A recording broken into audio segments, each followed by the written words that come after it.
Can you say hard hats, folks? Hard hats, lunch pails, steel toe boots. Anything short of a championship this year is a failure. Look at this boomer right here. You've just got so much talent here. Somebody said we need to apologize for Jalen. Can I close it, John? What are we apologizing for? What did we say? What did we do?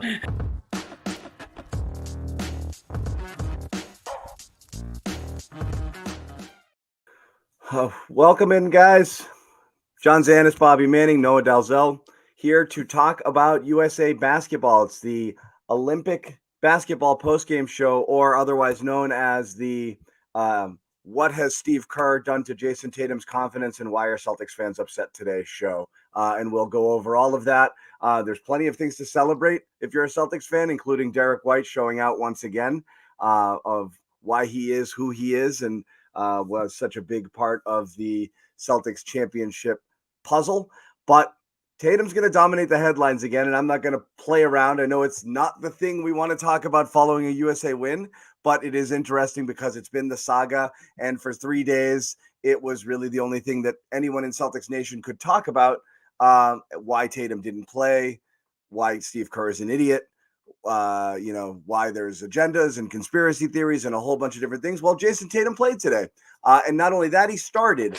And I don't know, to mixed results. So let's just kind of start around here. I'll start with you, Noah. What do you think about Tatum being inserted into the starting lineup for Team USA today after being a DNP-CD in the last game? I mean, we knew he was going to play. Steve Kerr pretty much said that, right? So, yep. Honestly, like the whole starting lineup thing, it's a little bit meaningless at a point because everybody's playing between 15 to 20 minutes, generally speaking. And so, he got 17, Derek White got 17, Drew Holiday got 15. I don't really care that much about who started, but it might have been a little bit of a signal to kind of get his confidence going that, one day you sit, the next day you start, everybody stay ready. Like there might have been some emotional messaging behind that to kind of keep everybody in line with, you never know when you might go from, last game Embiid started to now coming off the bench. So didn't make too much of that. I think he started off a little bit slow and does look like his confidence is a little bit shaken.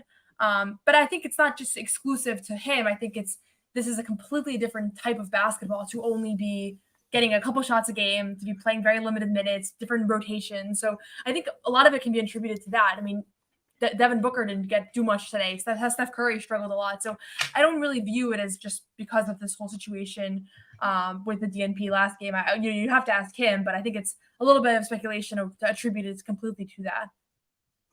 Yeah, well, it felt like a bit of I wouldn't say overcompensation, but I think, what's funny in the dialogue being had among, people out there who think Kerr has an agenda of some sort, which I think is preposterous. Honestly, it's really ridiculous.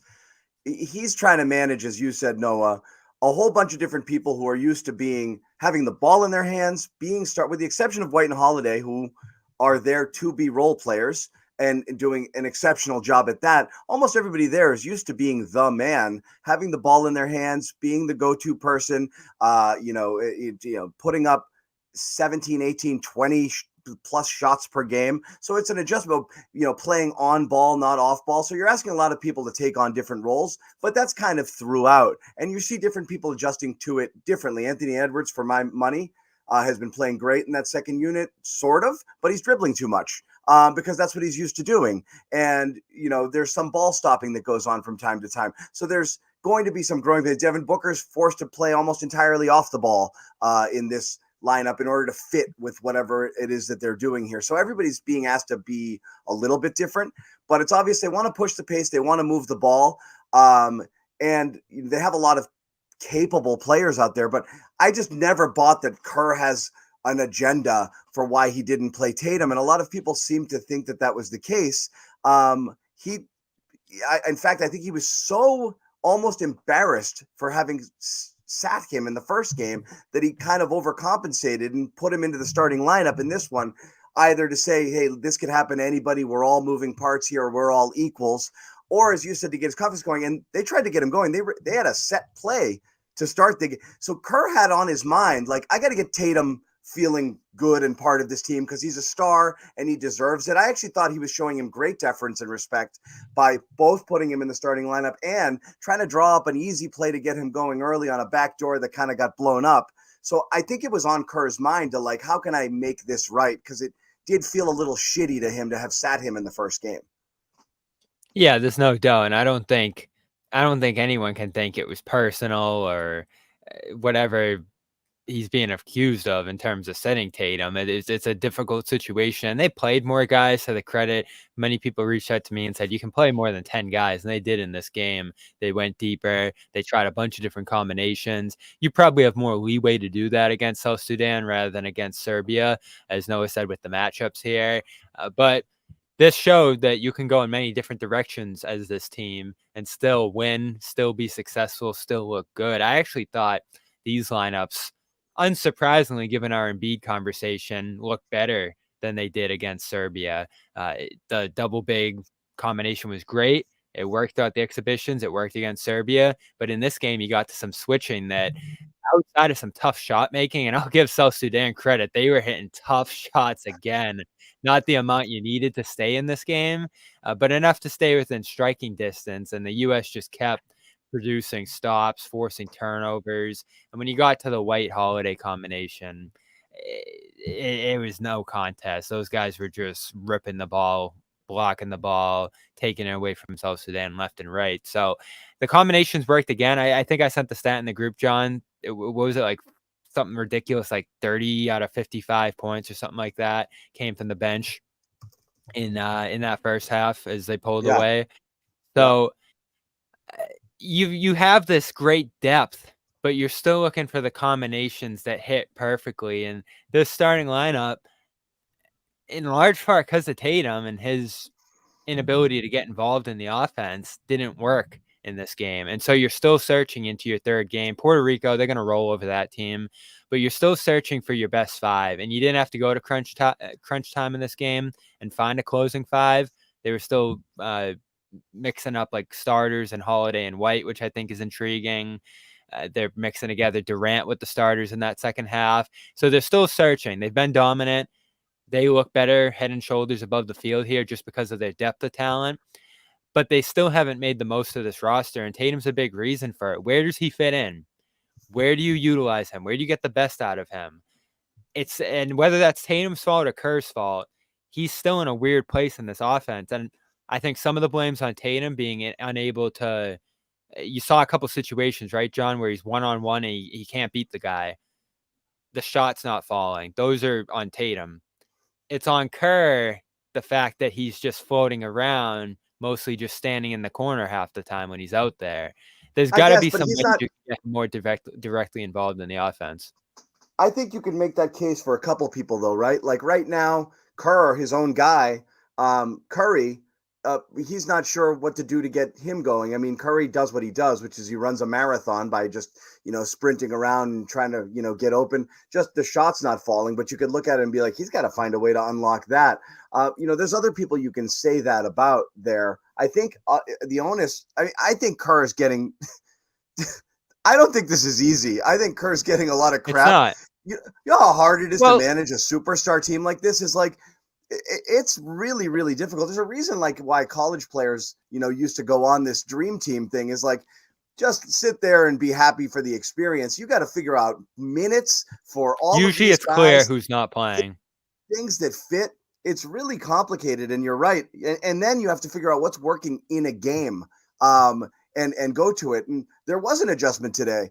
That adjustment was the starting lineup was bad, and he yanked them 3 minutes and 38 seconds, 3 minutes and 18 seconds into the third quarter. He pulled them all. He went back to that unit 2 that had Bam and Holiday and White and KD and Edwards. He pulled them all in. And then, they held the line a little bit, but, South Sudan had come in there. And the adjustment that he made was Tatum didn't come back out with the starters. He put Durant in. So in a weird way, Tatum got benched again by Kerr. He got the deferential start. He got the start again to start the second half. That lineup wasn't working. When the starters came back in the fourth quarter, Tatum wasn't there. He got a couple garbage time cleanup minutes. So now he got pulled again in game, there in favor of Durant. So Kerr tried to shoehorn him in, and he didn't like the fit. And he didn't like what he saw, and he yanked him again. That wasn't my interpretation necessarily. I mean, I get what you're saying with the substitution pattern, but at the end of the day, I think I get that it's our job to scrutinize Tatum's performance because he's the superstar on the Celtics, but I actually don't think he did anything. I don't think they need to get him going more than he's going right now. Like, this team is dominating, right? They won by 17 today. They won by 24 last game. And I thought that he played 17 solid minutes today where he did what he needed to do. He played good defense. He got some contested rebounds. He grabbed an offensive rebound to find Halliburton. He had a nice drive, baseline drive. Like, it would be fun to see him score 12. It'd be fun to see him be a little bit more involved. But I don't think that this needs to be like a thing that Steve Kerr has to worry about, or I think that we need to prioritize. Ultimately, like, there's going to be 4 or 5 guys in this roster that go from stars to role players, and I think he's inevitably one of those guys. Devin Booker's one of those guys. Thought Devin Booker has done a pretty good job of buying into that, and he's been pretty effective. Those are the 2 main ones I think so far that are clearly having to make that adjustment from go-to player to role player. And so the question is just, can he just do everything else well and just take he took 3 shots, right? But that's the thing, though. To be fair, you're right. Like, not everybody needs to score 20 points a game for this team to be successful. But there's a million players who could go out there in the world who could grab a rebound and make a good pass when it was their time to do it. Jason Tatum's on this team because he's Jason Tatum. And while we're saying what conversation we need to be having here because we're analyzing it, the conversation being had out there in Celtics land right now is Jason Tatum is the best overall player on this team. He's the only American-born player on first-team All-NBA, and Steve Kerr's making a mistake not running things through him and making him a centerpiece and focal point of this team.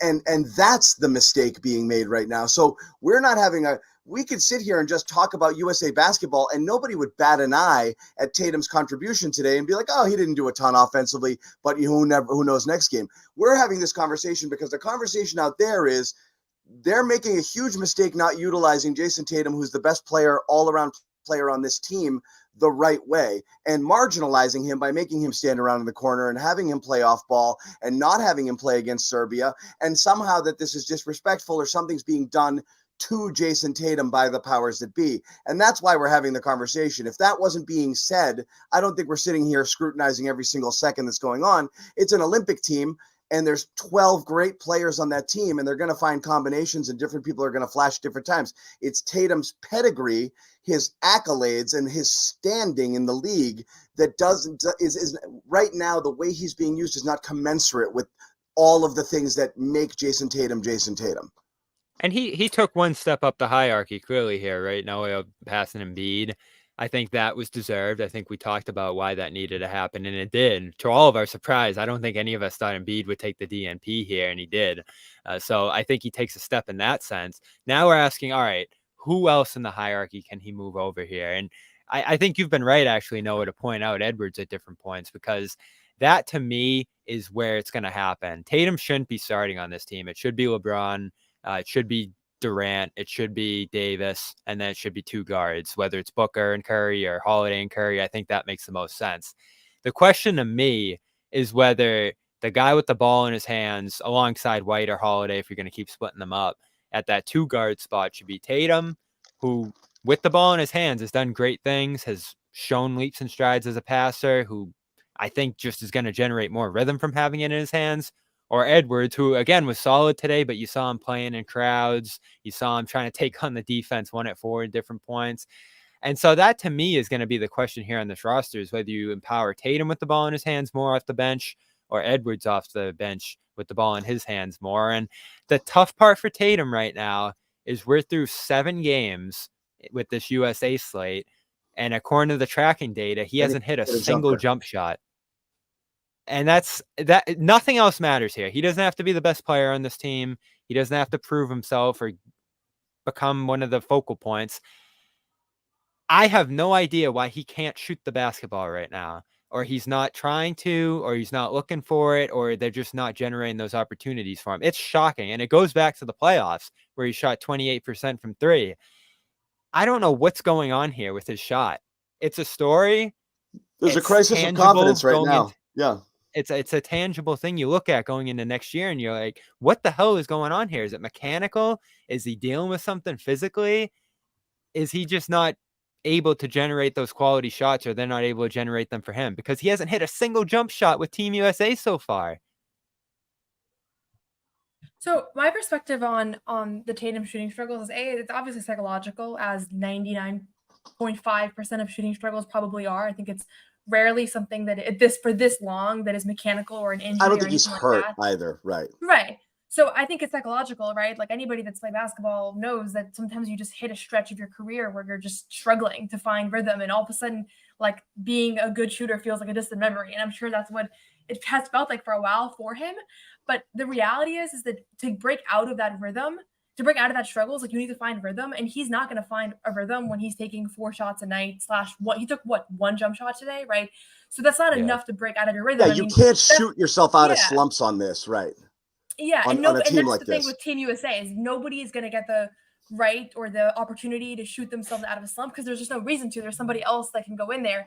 Like I thought Halliburton came in. The fact that he hit those 2 threes is so impressive. To be you haven't played in the entire Olympic run and you come and hit 2 threes for in your first minute on the court. Yeah. That's so hard to do. That's the point, though, Noah, and that's where people see it is you can make every reasonable, rational excuse for the Tatum, like what's happening here. There's something mental. You can't get into a rhythm. But Kevin Durant doesn't play for a month, rolls out of bed, comes in and makes every single shot. Tyrese Halliburton gets dusted off. He hadn't played a minute, comes in and drains 2 threes And at the same time, right Steph away. Curry went 1 for 9. And Steph Curry goes 1 for 9, but also Derek White's not afraid to pull the trigger when it's his turn. Drew Holiday's not. Tatum's actually a little bit gun shy. Not in addition to not shooting. It's not just he hasn't hit a jumper; he hasn't taken many. And he should feel empowered to be more aggressive. Right. Yeah, no, but my point is that like we're talking about how do you get him more involved in the offense. Kevin Durant took 5 shots today.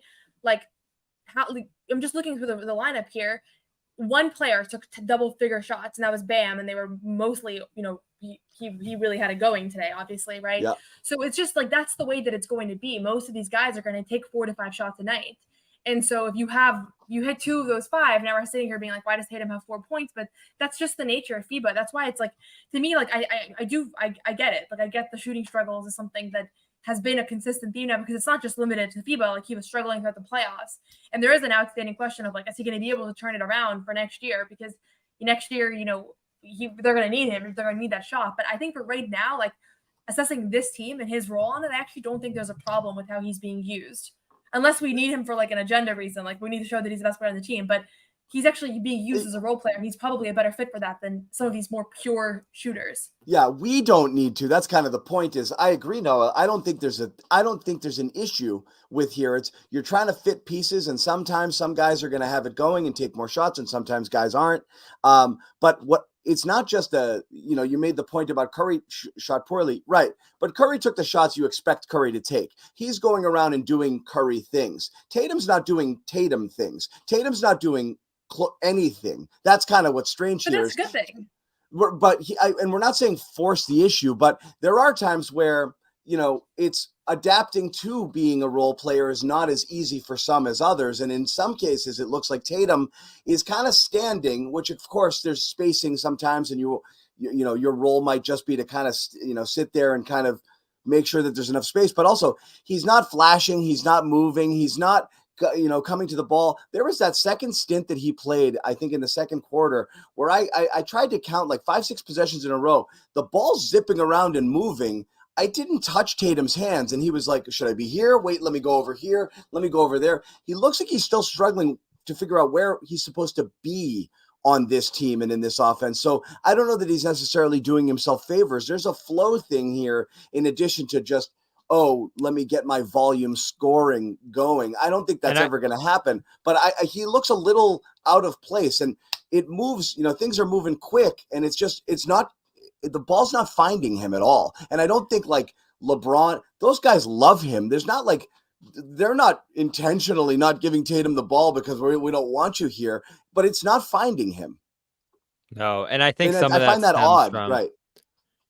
Noah mentioned some of the FIBA factors that play here, but I do think some of it stems from his role with the Celtics as well, that he's just coming off where he's almost a diversion for the defense, drawing them all out of their spots or collapsing it on the drive and keeping it moving. And he played such a differential role for them throughout the playoffs. I think as a driver, he really succeeded, especially scoring through crowds and drawing free throws and finishing strong at the basket. But his jumper wasn't on in the playoffs either, and he still had to make the most of it. And a lot of that came down to his passing. His passing helped in large part them win the championship more than his scoring. So that he can't do that here, right? Because he's not drawing double teams. He's not at the point of attack. He's not running pick and roll. So he's mostly on the wing, one-on-one, and he either has to get by that guy. And to go back to Noah's FIBA point, you have 3 seconds now, right? So there's just a big standing at the basket. Or you can pull up from that mid-range area, and I think he hit a very short-range floater thing. Maybe they counted it as a floater in that 5th scrimmage, but you haven't seen much mid-range action for him, and that's probably the area where he's going to have to get going if the three-pointer's not there for him. And again, it's not a huge concern or this crisis about his game right now, but it's tough, Noah. If we're going to sit here, if we were having a conversation right now and saying, all right, where's Tatum rank among the best players in the league? And all these other guys who are in that mix for best player in the league, whether it's Edwards or Durant or LeBron or all these different guys are here doing all this different stuff, and he's just sort of sitting on the side, more deferential to them. It's tough when you get into that setting where you're arguing for him as one of the best players in the league to put this resume down and say, he's 3rd, he's 4th, he's 5th over all these other guys we're seeing here who have more driving forces with this team. So I think from a fan perspective, that's why it's frustrating to watch him do what he's doing right now, because preseason's going to come around and you're going to say, all right, he's the 4th best player in the league. Everyone's going to be like, really? After what he just did out there? I just don't think that we should be using the Olympics to judge. But it's the playoffs too.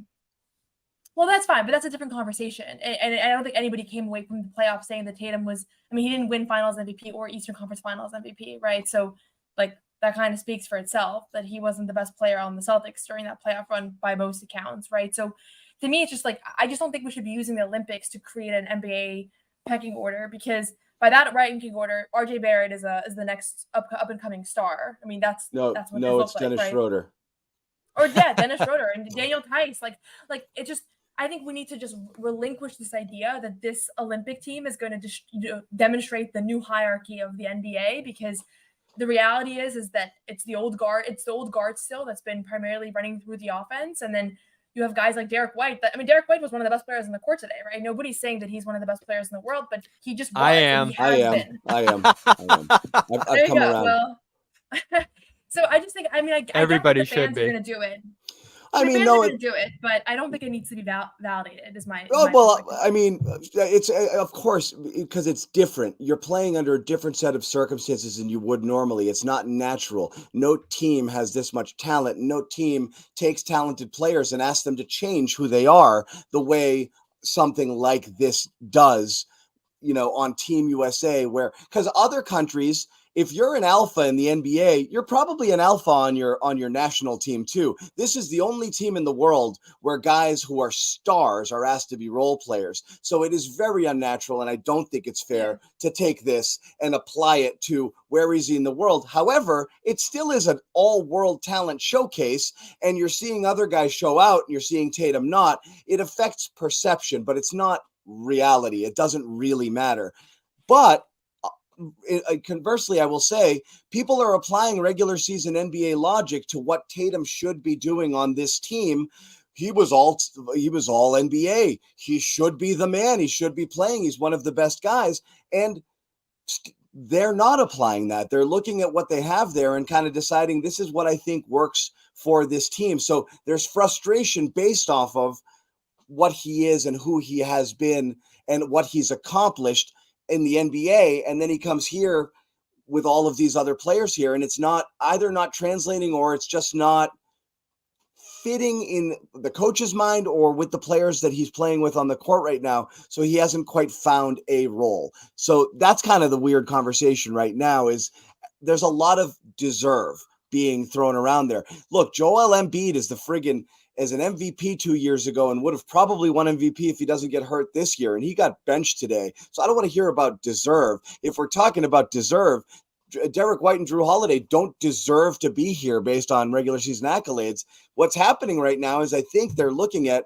what's working and what's not. And Tatum's not working right now on this team. And that's just this conversation. It doesn't at all apply. And it's other things aren't working as well. Embiid was not working at all. The starting lineup's not really working right now. You know, he's not the only thing going on. So they're still figuring stuff out. It's really more a matter of figuring out how to use these pieces more than it is a direct indictment on Jason Tatum. The one thing I'll say going forward is, if you're a Celtics fan, you watch him continue to be reluctant to shoot or not shoot. And this is a guy who can get in his own head a little bit. He did have a crisis of confidence, he said, after the NBA Finals loss to Golden State, where he was wondering what's his place in the world. You show up here riding high as an NBA champion thinking you're the guy, and you get marginalized for whatever reasons here, and you come off this and it's a negative personal experience. I do wonder how that affects him. I do wonder how the shooting slumps or the reluctance to shoot right now could affect him going forward. That's going to be a story that we're looking at when we get to training camp and beyond. Is he's all right? You know, like that's going to come back. It's in his head, but he's going to figure it out, right?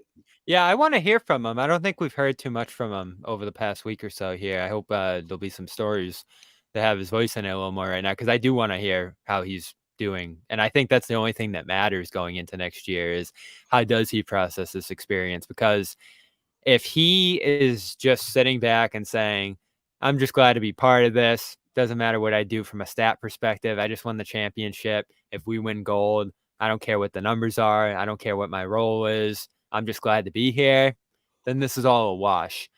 If from a shooting perspective, there's still some lingering issues there and he's going through it from that perspective, all right, that's a question going into next season. The one I keep asking, and I actually do have confidence that he's able to persevere from it, but we talked about it last show, just this fact that he's coming off a championship. As you said, John, he's coming into this setting, or he's just going into settings publicly where you're expecting to be affirmed by what you just accomplished. And everyone's making fun of the way you're celebrating. All of a sudden you're in this role on this team and, you know, whatever else you want to say. And he actually talked about in that Sports Illustrated video, he's like, yeah, you know, the internet's going to be the internet. But it's not just. But I'm sure part of him. I'm sure part of him's just like, what the hell? Look at Embiid's Olympic experience right now. You think it's better than Tatum's? It's horrible. He's getting booed wherever he goes, and the entire internet is saying he should be benched outright. You know, and this is again one of the most dominant forces, you know, in the sport. And yeah, he's not looking great, but everybody. So yeah, you think Curry's going to have a good run of it after this game? Absolutely not. You know, like. The internet's gonna internet, you know, like I think people need to take it a little less personally. They're gonna come at him and people are gonna go at Tatum a little bit. It's how he responds. Well, that's what I think. That's what I think Celtics fans have to be appreciative of the fact that he's able to shake this stuff off so easily. At least it appears. And that's what you lean on, I think, Noah, coming out of this, is even if he doesn't have the best Olympic experience or output, and his shot doesn't come around by the end of the slate, I think he's mentally strong enough to sustain that, because we saw it in the playoffs, right? He never found that shot in the playoffs, but he kept making the right play. He kept his head in the game for the most part and ended up being, I thought, I still think he should have been in finals MVP the way he passed in that series. So I have confidence in his perseverance, but man, this stretch where he doesn't have that shot is starting to extend quite a bit. Yeah, I mean, I think the other thing is that, you know I've said this a bunch of times. I don't want to be a broken record about it, but like the end goal here is a gold medal. And the reality is that maybe a couple of people's stocks will go up in the process. But if, most people won't really be that impacted. And the question is just like, it's really a question of versatility and like who's able to show that they can be both. They can be a feature guy and also not a feature guy. Like, it's really easy to be a feature guy and continue to be a feature guy or surrounded by so much talent. Like, the guys that have it easiest are like the LeBrons that are going to come in right now and do exactly what they're used to doing. And now you just have more talent around you.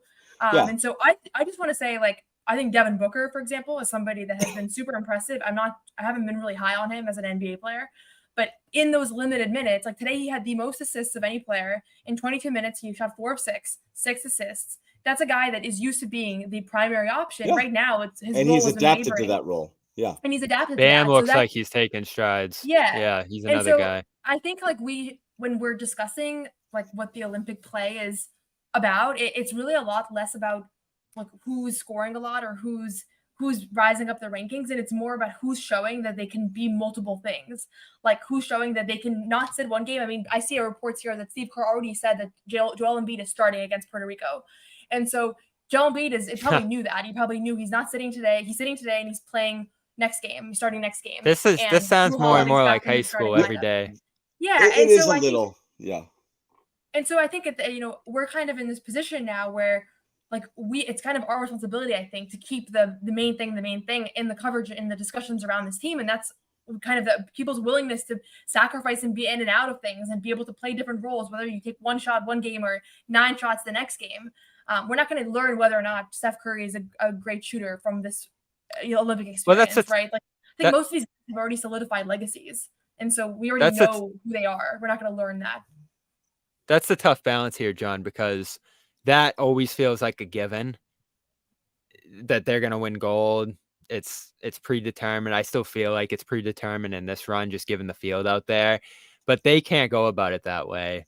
And in the past, mostly in World Cups and whatever other competitions there are, they've gotten burned by not approaching the roster or, running lineups or doing things a cohesive way or complementary way, especially going back to 2004. So I think that also haunts them. And there's a struggle here because part of it, as you said, John, is a showcase. These guys are trying to build their brand. They're trying to show where they are in the bigger picture of American basketball. Hell, I think there's an open competition here off the bench among the younger guys of who's going to be the face of USA basketball in 4 years, because LeBron's not going to be back. Durant's probably not going to be back. You're probably not going to see Curry in 4 years. So those guys who have been anointed, as Noah talked about, they're going to be out of the picture. And so it's like, all right, is this going to be Booker's team in 4 years? Is it Tatum's team? Is it Edwards' team? That's an interesting dynamic here too, while also making sure you actually win this thing, because there are some other teams out there that could catch you on the wrong night and knock you off. And at that point, 5 million people out there who aren't paying attention to this at all go, the U.S. lost? What a bunch of bombs. And that's what they have to avoid. You got to be really careful of that. And as Noah pointed out, like, yeah, what are we here for? We're here for, supposedly the idea is you're here to win a gold medal and this stuff shouldn't matter. But it does matter because, as we said, there's a fan base out there being triggered by what's happening to their player or how their players are being disrespected based on the fact that everybody here believes that they have a shot. And it's interesting, like, Noah, you've said you're not a super fan of Booker, or Edwards, but, people around the league or, certainly in those cities would be like, yeah, those guys deserve every opportunity. Tatum's getting in more. So, I mean, everybody can make a case for their guys here. Someone's going to come away from it a little bit pissed off.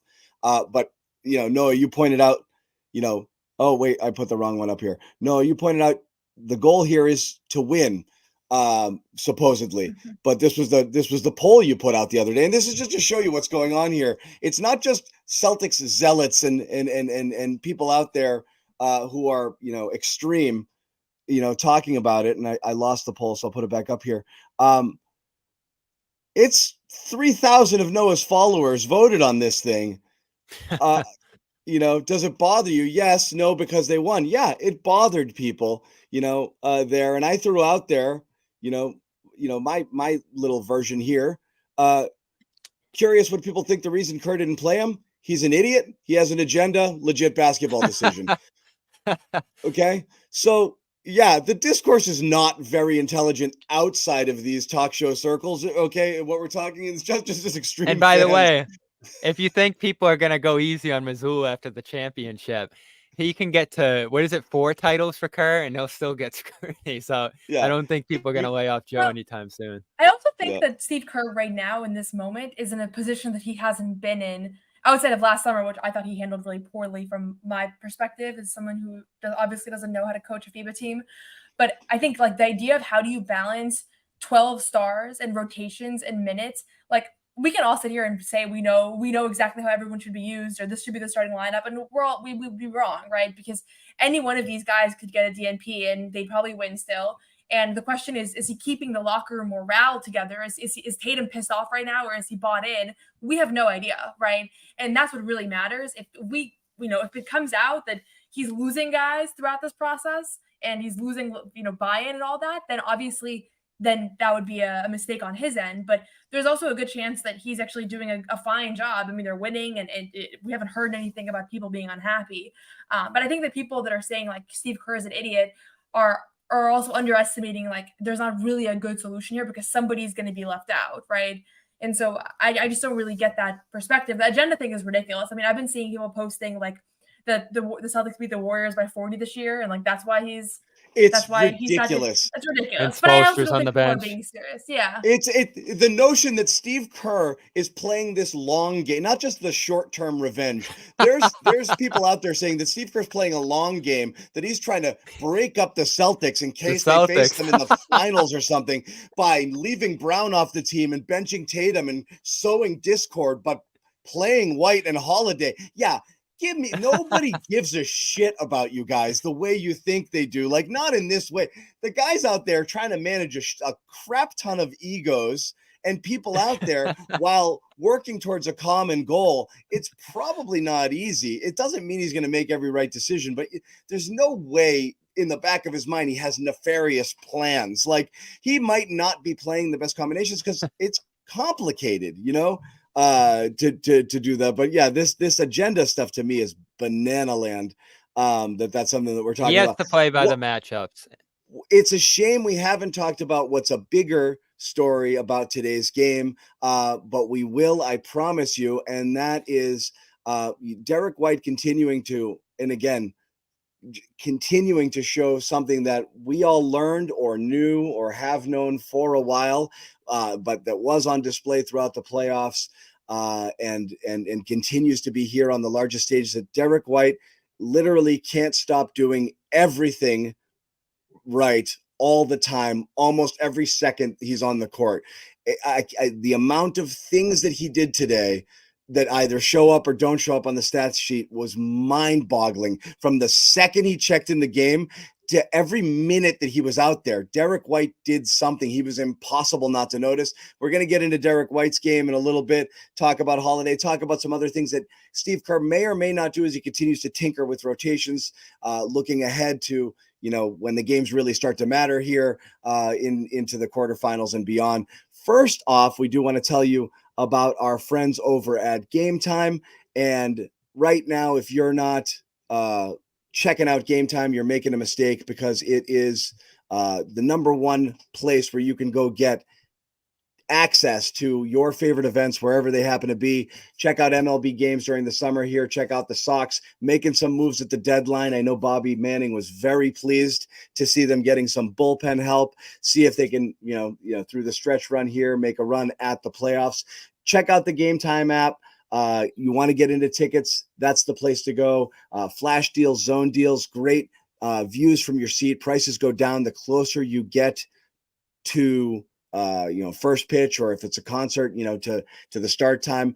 A lot of different things that you can do. But what you need to do first is download that app. Use the code CLNS, you get $20 off your first purchase, and that does help, especially for hot tickets out there. You want to save yourself as much money as you possibly can, so check out that Game Time app. If you want to get into something that's difficult to get into, Game Time's got tickets for you. Use that code CLNS, $20 off your first purchase. Terms do apply. Getting back to it, let's talk about our guy. It's incredible, right?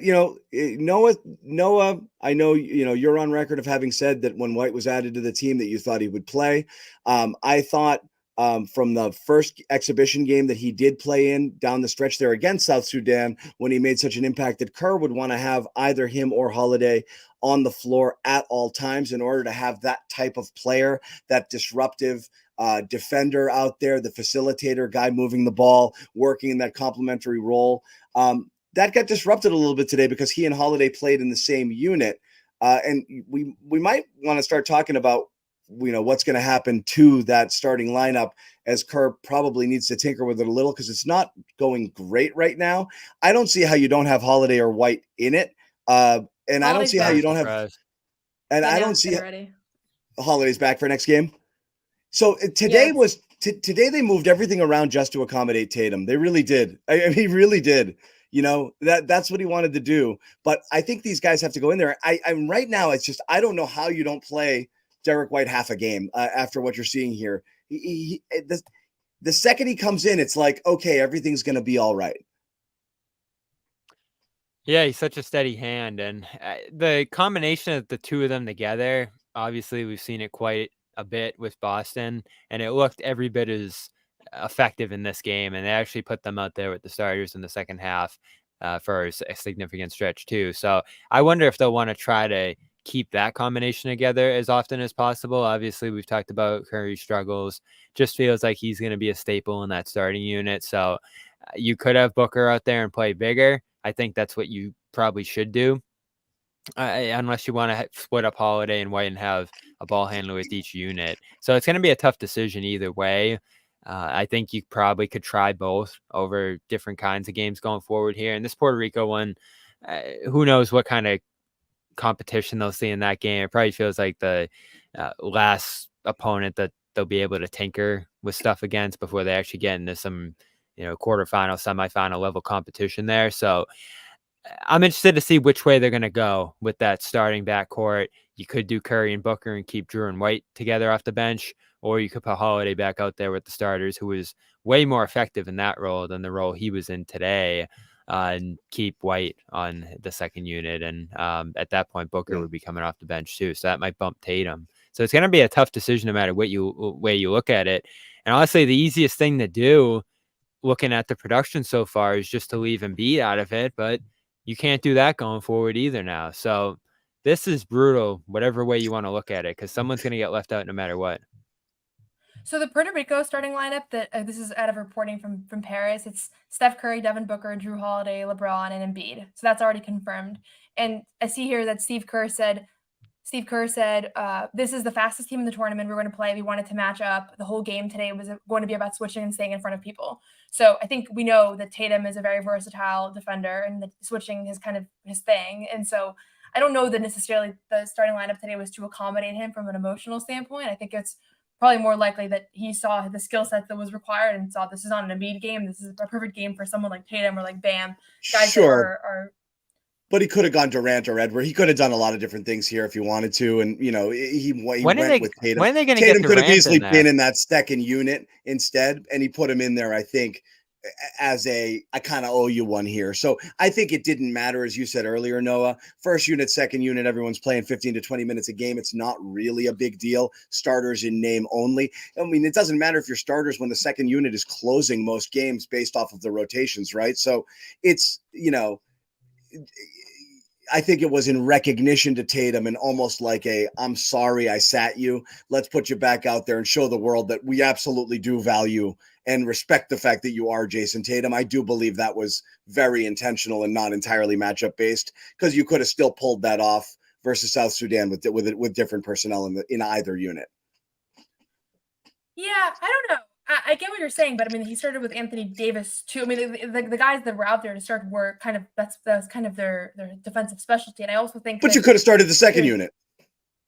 Yeah, and it would have been the same. You know what I mean? Is it didn't matter. It didn't have to be Tatum, but it was right. But I also think that from a psychological standpoint, like I don't view it as like apologizing to Tatum necessarily, but it's more of the idea that you on this team, like, we're not worried about minutes, we're not worried about stats, we're worried about winning gold. And one day you're starting, one day you're sitting. Embiid, you're sitting today, you're starting then. Like, it sets a precedent for people. And assuming that he probably felt like, based off of his relationship with Tatum, based off of what he knows about him as a person, that he was going to handle the benching okay, and maybe set an example for other guys, because there's going to be more and more players of his caliber. Like Embiid, like you said, MVP of a year ago, didn't sit today. From everything we heard on the broadcast, it sounded like he was pretty bought into that and was and cheering on the bench and was celebrating and everything. And so maybe it helped that he wasn't the first guy to go through that. That it's not a huge story that Embiid didn't play today, because the story started when it was Tatum that didn't play. I think if it was reversed, the whole story would have been Embiid came to play on Team USA and now he's not even sitting, right? And so it established a sense of normalcy that it's okay for an All-NBA MVP candidate to sit out during one of these Olympic Games. And the response today to play him again shows it's not an indictment. It doesn't signal that you're not going to be in the rotation for the entire Olympic run.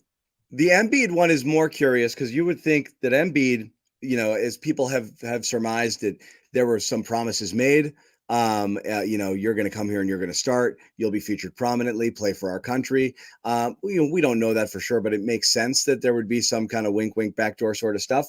And, Tatum is a victim of being, based on his stature compared to some of the other players on the team, a guy who could take the benching or the DNP-CD. You could not do that to LeBron if you decided, LeBron, I'm going to go with Tatum as in your starting role today, and you can't do that to him. You can't do it to KD. He's going to have a hard time doing it to Steph. So there's a few legacy guys here that are absolutely immovable off of that, and that really shrinks the pool of players that Tatum could play in place of. And as Bobby said, it's going to be complicated. It's not just matchup based. You go back to that starting lineup. What are you going to do? Not play Bam and AD? Of course you are. Not play Edwards? I think you probably are. Not play Holiday and White? How are you not going to play Holiday and White? Well, there's 10 players, you're really struggling here. Booker's going back into that lineup to fit Tatum back into this group here based off of, the roster composition and who some of these guys are. So yeah, he took it well. He might have to take it well again. I wouldn't be surprised if he gets kind of squeezed in another game, or maybe you get into the medal round and they start to go with the guys that they think are really working. It wouldn't be stunning. You can do this now here. These 3 games, you're going to beat Puerto Rico regardless of who you put in there. It feels inevitable Tatum's going to get squeezed again based on how things are trending now and how things are going with his team. Yeah, and you might be able to do some load management against Puerto Rico and sit down and Durant, maybe get him some rest or something like that to free up some opportunities for other guys to get going or play more, because it's now or never. Once you get into the knockout round, you're going to be playing your real rotation at that point. And the only guys who have struggled enough at this point to warrant, demotion from their rotation in that stage is Tatum and Embiid, and Halliburton was in that range too, and he comes alive a little bit here, but he's probably still out of the mix too. Yeah, but Curry, Durant, and LeBron they're just anointed in such a way on this roster. And so is Embiid, I believe. That's the thing is, I don't think Embiid's. I don't think you're going in a game where it's going to be my 2 bigs are Bam and Davis and sitting Embiid through the medal round. I do not see that happening. Whether you think it makes basketball sense or not, I do not think they're doing that to him. So Tatum might have it done to him because he's Tatum, and it could be. There's going to be reactions to it. Yeah, absolutely, and some of it's going to be about this closing lineup too, and I don't think they know what their closing lineup is yet because they haven't had those kind of opportunities. Some of the closing lineups they had in those Germany and South Sudan games were interesting, like White's out there for one of them, Booker's out there for one of them. So I don't think we know who's going to be out there Final 5 if it gets close. And based on the way the tournament's gone so far, Noah, to go back to are they going to win gold or not, I don't think they're going to lose. But I think into the knockout round, there are going to be close games. They've played moderately close games so far. Like this game today was 10-15 for a lot of it. If South Sudan could have got a run going or drummed up more stops, they probably could have got within single digits, 2 possessions. And certainly in the opening round, Serbia was in the same kind of range. So that might be the kind of range they're playing with the rest of the way. But I could see a close game down the wire against a Germany, against a France. France stole a game miraculously from Japan that I still can't believe they did. So yeah, they're going to have to figure out a closing lineup here as well as a starting lineup in rotation. And that's the challenge. That's Noah, the let me ask pressure you, Kerr's under here. No, again, matchup dependent for sure, but you make the lineup against, in the gold medal game, who you're starting, if you got to play 10, make it. Politics aside. Politics just aside. Like purely basketball. Politics aside, and forget that 98% of your followers are Celtics fans. Closing lineup.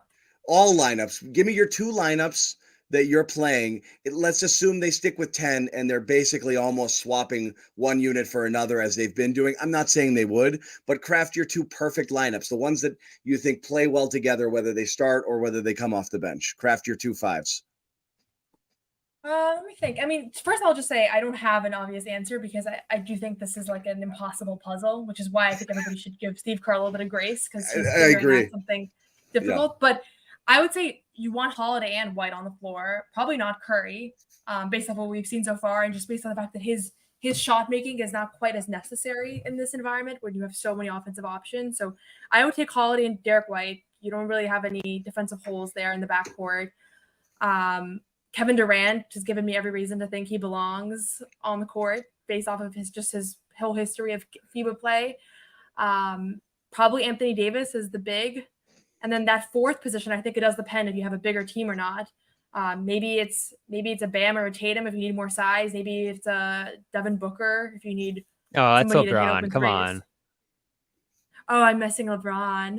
Yeah. I don't know. Politics completely aside, I don't know. Politics aside, forget that LeBron is LeBron. No, you need LeBron. No, you need well, LeBron. LeBron's been their best player so far. Yeah, no. I don't know if he's been their best player so far. Through 2 games? Through 7 games. Okay, through 7 games. Yeah. I need 6. maybe LeBron's the 5th. Fine. Okay, LeBron, AD, Derek White, Drew Holiday. Who was my other? Oh, and Durant. There we go. Yeah. Yeah, I'm sitting. Comes off the bench. I'm sitting Embiid. I'm putting Bam and Tatum in that second Embiid unit too. Yeah, I'm sitting Embiid and Halliburton if I have to eliminate 2 guys. That's what I'm doing. Oh, okay. Yeah. I also don't think you have to eliminate 2 guys. I don't think you have to, but if I'm going by the logic that it's going to be 10, and when you get into the middle rounds, they're going to tighten it up a little bit, and maybe it'll be 8 or 9 playing the majority of minutes and a couple of those guys in the 10, not necessarily rotating back into that second rotation coming, in the 3rd quarter or beyond. Like they'll get their 3rd quarter run, but in the 4th, they might really, lock it down with the guys they want to close, or they'll be coming out sooner to bring the closing lineup back in, whatever that is. If you're just going to stick with 10, those are the 2 that I would eliminate, Embiid and Halliburton. And I would go with Tatum in that second unit with Bam in the front court. Well, I just think there's no reason to sit 2 though. Yeah, I was going to just say that philosophy. It depends if you feel like that'll hurt you, because if you think you're going to win this and you just have such a talent advantage over the field and you can, but you might need him against 11, 12 guys and you have these weird rotations where you're just ripping guys out left and right. I think they have enough room for error to do that. I do think they'd still win this, even doing something weird like that.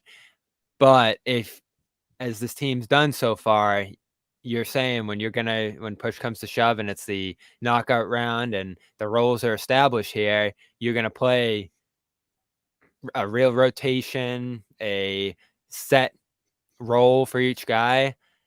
I think it is going to be 10 in a real gold medal semifinal kind of game. I do too. I don't think you're pulling guys out left and right. You just that isn't how they. And honestly, so far. It's going to be Booker or Tatum if that's the case, and that's the question. You know what I mean?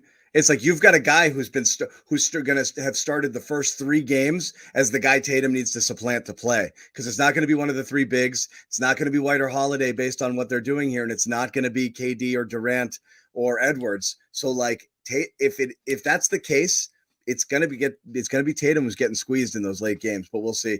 Guys, I'm going to give you the option here because I have to bolt, but if you guys have more you want to discuss here, Bobby, you can take the reins and continue on for a few minutes here, but I have to drive my dad to the airport. He's going to the Olympics right now, which I know,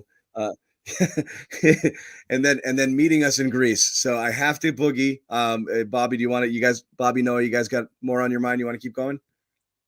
I think we're good. You're good? We can wrap. I don't know. Sometimes Bobby likes to keep it going. No, I think we hit it all here. There's another game coming up, and then we got our knockout round. So we'll see what happens with Tatum. The last thing I'll say is, if Tatum wants to make himself a surefire part of that rotation, he just has to play better. That's all it comes down to. He got an opportunity today. He didn't play great. That's all it comes down to.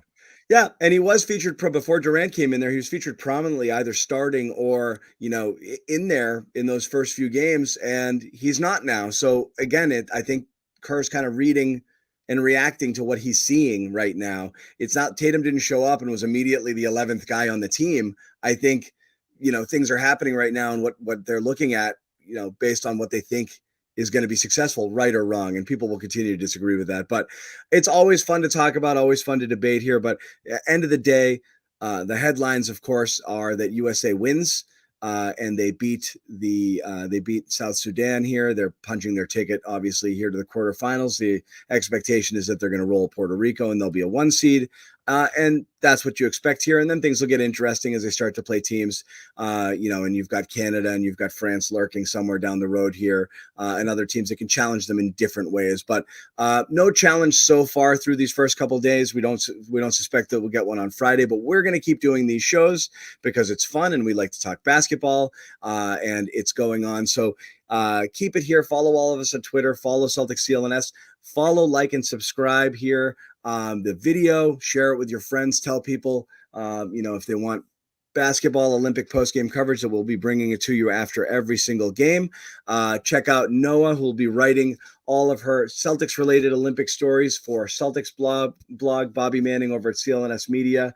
And as we said, all of the videos here. And Noa, if you guys don't know, has launched a new podcast here on CLNS Media called You Got Boston. We're 1 episode in. We got another one coming, or did you do number 2? That's to record right after this. That's why when Bobby said if we go longer, I said I have more words that I'll save. So Noa has many things to say. You have to subscribe to that podcast if you haven't already, to check that out. More basketball talk on the way. But again, thank you guys for joining us. It's always a pleasure chatting with you guys. We will see you. Oh, I got people lurking here. We will see you after the game. What time's the game Friday?